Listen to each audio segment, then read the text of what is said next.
মমতা বন্দ্যোপাধ্যায়ের উন্নয়নকে নিয়ে মানুষের ঘরে ঘরে পৌঁছে দেওয়ার প্রতিশ্রুতি দিয়ে আমরা প্রতিজ্ঞাবদ্ধ এইভাবে এগিয়ে চলা। তাহলে এই যে কয়েকটা বুথে পিছিয়ে পড়া বা কয়েকটা অঞ্চলে পিছিয়ে পড়া, উত্তরটা পাওয়া গেল কি? যখন আমাদের পঞ্চায়েত নির্বাচন হয় তখন সেই বুথ, সেই অঞ্চল, তখন কিন্তু কোনো রকম মাইনাস হয় না, তখন কিন্তু প্লাস হয়ে যায়।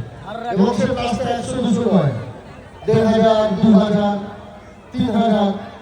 তাহলে যদি আমি আমার পঞ্চায়েত নির্বাচনটা আমার জন্য, আমার নিজের জন্য ভেবে করি, যদি সেখানে আমি 2000-3000 লিড পাই, তাহলে বিধানসভার নির্বাচন কি দোষ করলো?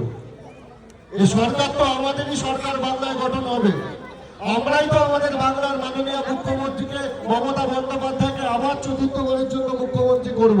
তাহলে আমার তোমার এটা কেন? এটা আমার কর্মী দাদাদের কাছে, ভাইদের কাছে, দিদিদের কাছে প্রশ্ন।